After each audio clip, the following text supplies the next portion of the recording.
Ei bine, după o zi lungă, mă așteaptă și mașinuța mea aici. Haideți să vedem cum arată. Și uite-o, ce frumoasă e.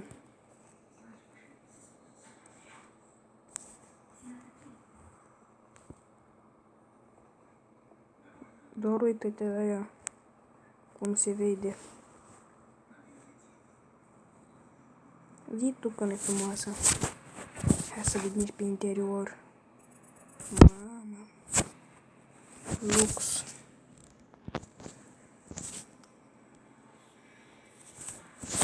Uite cum arată.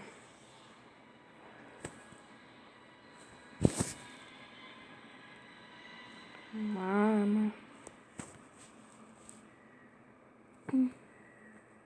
Ce vorbim. Ia, hai să vedem cum se aude motorul. Foarte bine și bine.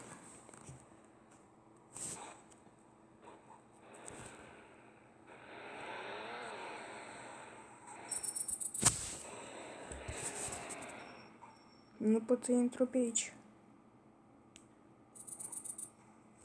Nu.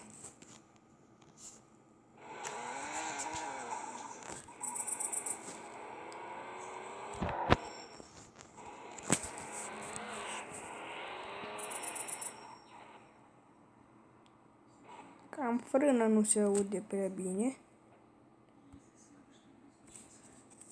Uite că deschide.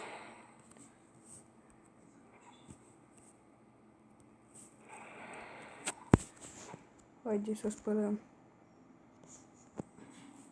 Este curată, da?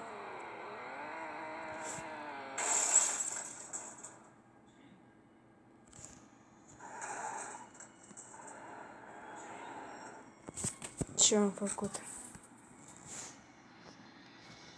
Ce s-a auzit așa? Totul e bine, n-am pălit nimic. Nu știu ce s-a auzit, dar totul este bine, nu am auzit nimic.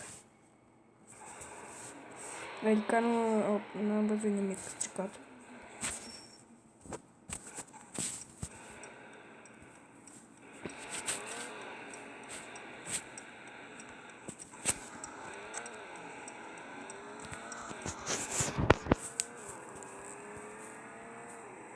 Hai să mergem cât mai departe de aici. 150 la oră.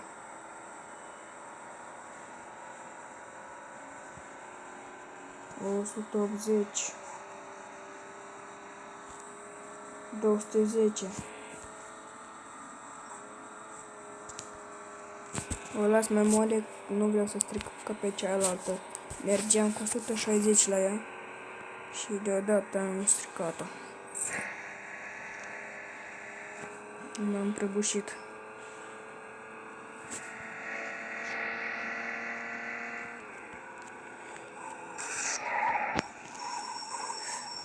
Nu.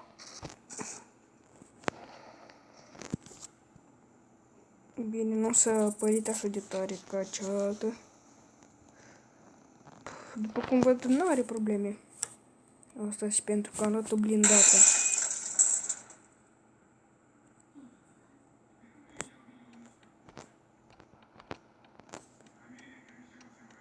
Bă.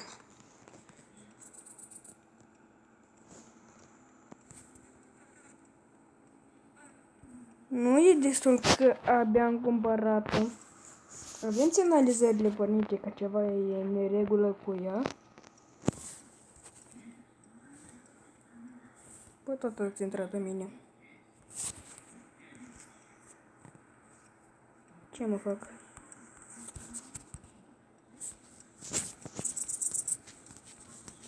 Uite unde sunt eu.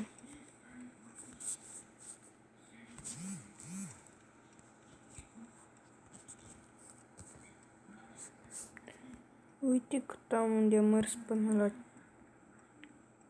cel mai apropiat service. Și cât Cât o să mă coste? Oare mai am timp?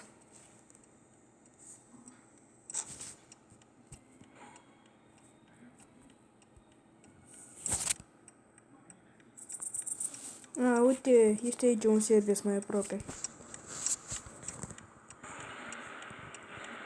Nu timp să duc mai mult de 3000 de turații. Să nu fie ceva care să fie afectat turbina sau ceva.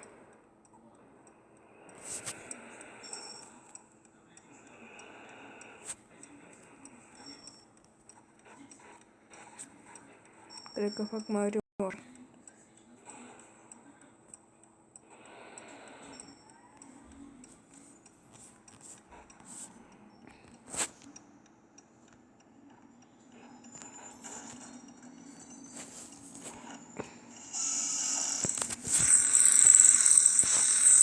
O las aici și plec.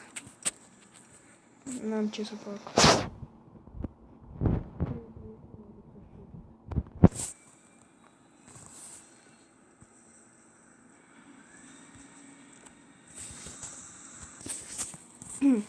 Trebuie să repara mașina și acum să mă duc să văd. Uite că o văd deja în față. Uite la ea cum mă așteaptă.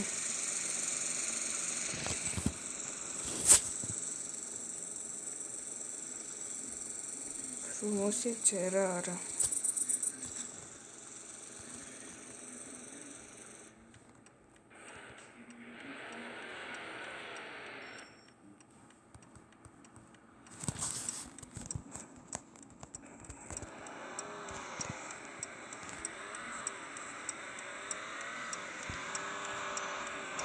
Nu știu cum stau aici după 3 zile.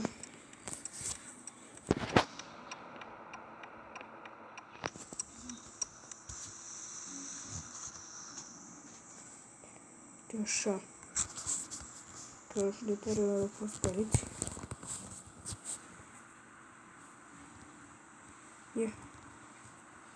Ăștia s-au oprit.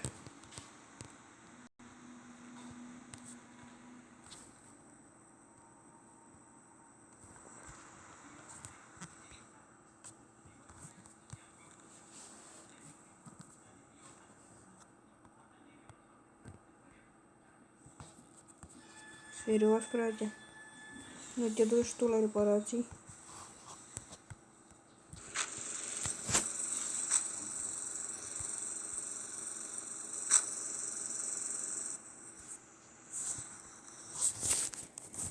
Că e așa un pic.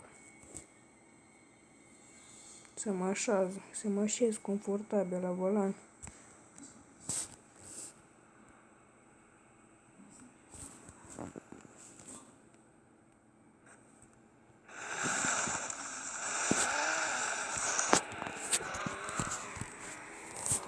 Ce vorbești, frate? Mă fiți răbii de acolo. Cu poliția de față,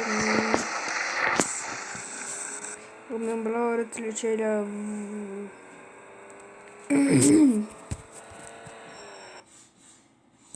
Bun, frate.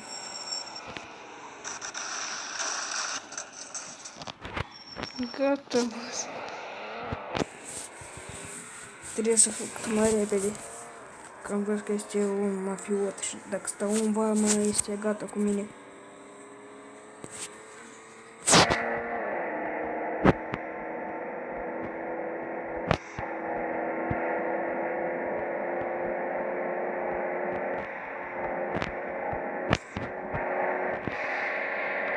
Hai cât mai repede. Unde e 210 cele care de genul? Multe ori. Hai.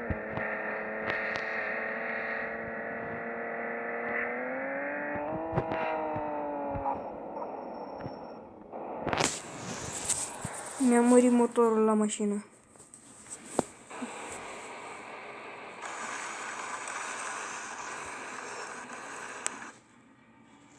Ce are, mă?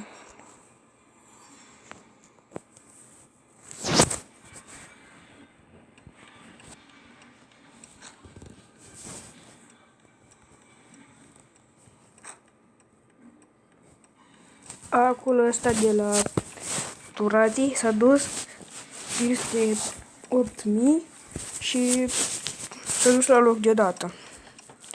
Acolo de la vitezometru s-a dus la fel, iar dacă nu avem 330, s-a dus peste 330 la oră.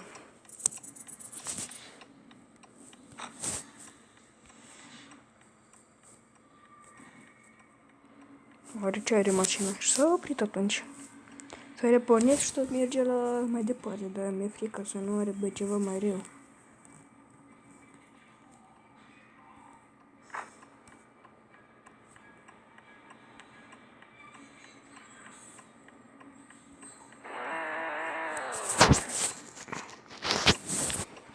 Posibil să ai probleme, filtrul de benzină, conectorul, senzorul.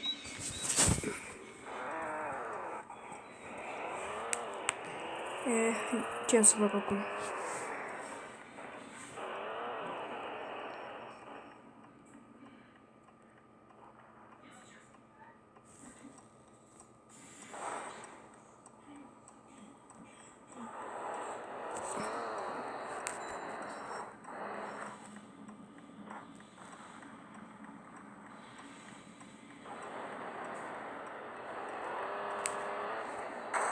Hai să-mi bag piciorul. Am zgâriat-o.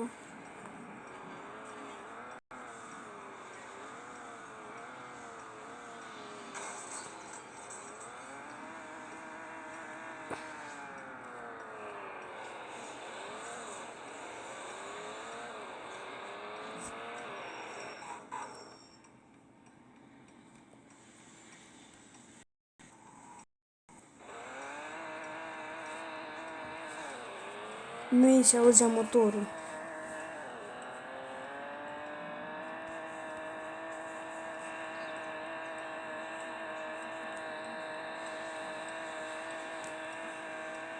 Ce are, bă?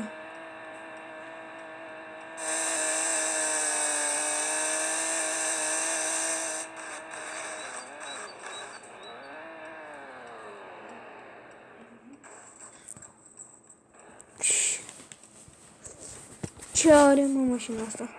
Am și răsturnat cu ea încă.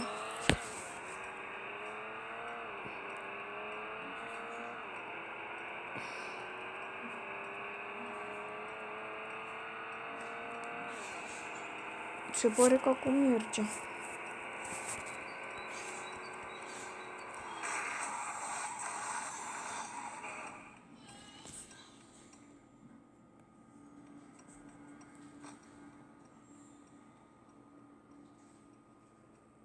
Nu-mi place mașina deja. Derapează prea tare, motorul probleme. Mașina nouă ca nouă, dar tot îmi trebuie altă, se pare că. O să pun geamul pe OLX sau 3 de veci. Ce o să fac acum? Uite cum derapează.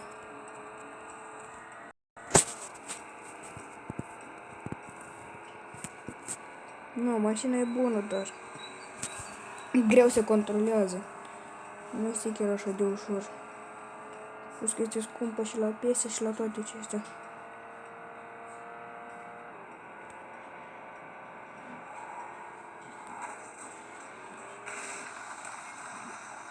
Uite cât de ușor a derapat aici.